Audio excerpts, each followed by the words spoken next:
पहले तो आप सब पत्रकार बंधुओं को नमस्कार, आपने अपना समय निकाला इतने उसमें। आज हम जो ये प्रेस के माध्यम से आप लोगों के बीच में आए हैं, ये खाली एक रामलीला करने का या एक आयोजन करने का या कोई मंचन करने की बात नहीं है। ये बात है जन जन तक पहुंचाने की, जन जागरण तक पहुंचाने की। जैसा कि अभी मेरे भाई अमित जी ने बताया कि ये रामलीला बड़ी प्राचीन है, तो मैं आप लोगों को पुनः बता दूं कि 1952 से पुरानी टिहरी में रामलीला जब शुरू हुई तो उस समय टिहरी जिले का उत्तरकाशी भी पार्ट था, रुद्रप्रयाग के काफी हिस्सा भी टिहरी का पार्ट था और टिहरी तो था ही। तो ये बहुत बड़ा एक प्रतांत क्षेत्र था। उसमें 1952 में रामलीला शुरू हुई और शुरू होने के बाद इस रामलीला के मंचन ने अपना गौरव से, अपने कलाकारों से, अपने एक अनूठे चौपाइयों के जो उनका तरीका था उससे गढ़वाल में उस समय तो इतनी अखबारों का और ये वीडियो का कोई माध्यम था नहीं, तो चारों तरफ ख्याति फैली और 60s में 70s में गांव में रामलीलाएं शुरू होने लगी।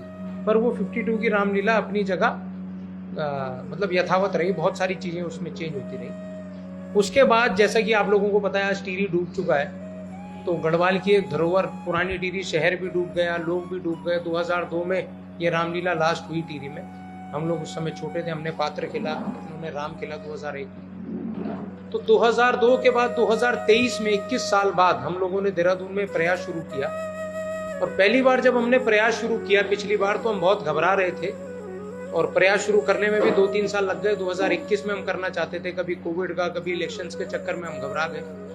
पर हमने फाइनली 2023 में इसको जब किया तो इसमें हमारे दिमाग में बुजुर्गों ने जब मेरे को कमान दी तो दो बातें थी।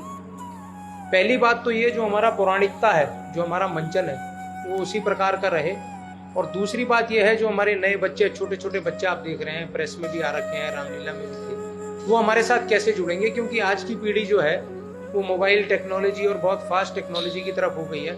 उसको रामलीला और दरी में बैठ के और वो चौपाइयों से कोई लेना देना ज्यादा है नहीं।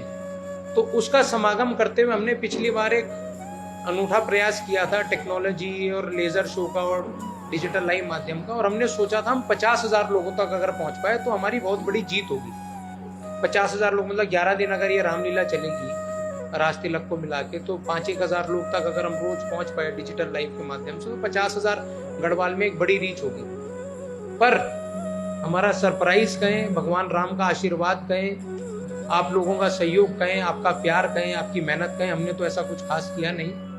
हमारी रामलीला पिछले वर्ष 10 लाख से अधिक लोगों तक पहुंची। ये अपने आप में एक रिकॉर्ड रहा उत्तराखंड में। आज तक किसी रामलीला को इतना कहीं देखा नहीं गया, तो उससे हम लोगों को बल मिला। इस बार जो हम करना चाह रहे हैं रामलीला में जो नया है, वो आप लोगों के माध्यम से बता दूं कि ये ऐतिहासिक रामलीला होगी। उत्तराखंड में किसी भी रामलीला का आज तक इतना बड़ा मंचन देखा नहीं गया होगा। 50 लाख से ज्यादा लोग इस रामलीला को इस बार देखेंगे। मैं रिपीट कर रहा हूँ, 50 लाख से ज्यादा लोग। हमारे पास चमोली से, रुद्रप्रयाग से, नंदप्रयाग से, घाट से, गोपेश्वर से, गढ़वाल में तमाम जगह से, टिहरी के तो लोग हैं ही हमारे साथ, जौनसार के हमारे साथ, जौनपुर के, धनोल्टी के, इधर उत्तरकाशी के, चिन्यालीसोट के, बड़कोट के, इधर हम अल्मोड़ा के, हल्द्वानी के और उधम सिंह नगर के, हरिद्वार और देहरादून तो खैर हम ये कर ही रहे हैं। हरिद्वार लोकसभा में होती है और देहरादून में वो रामलीला होती है। तो ये इतने सारे लोग हमारे साथ संपर्क में हैं। कई पोर्टल, कई चैनल्स वो भी हमको कह रहे हैं कि हम इसको किसी माध्यम से लाइव दिखाएंगे। तो हमारी टीम बाहर से भी आ रही है, कुछ हम इसमें व्यवस्था कर रहे हैं। तो अगर हम ये सब कोलैबोरेशन हम ये कर पाए, जिस तरीके से लोगों का प्यार और सहयोग मिल रहा है, तो ये मैं आपको बताना चाह रहा हूँ, ये उत्तराखंड में पहली बार ऐसा होगा कि ये रामलीला 11 दिनों में 50 लाख लोगों तक पहुंची। इस रामलीला के प्यार को आप इसी से समझ सकते हैं। अभी हमने कोई खास प्रोग्राम तो किया नहीं, जैसा हमारी परंपरा रहती है 1952 से चली आ रही है कि जब जब रामलीला होती है उससे पहले जो जन्माष्टमी आती है, जन्माष्टमी में हम हनुमान ध्वजा का ध्वजारोहण करते हैं।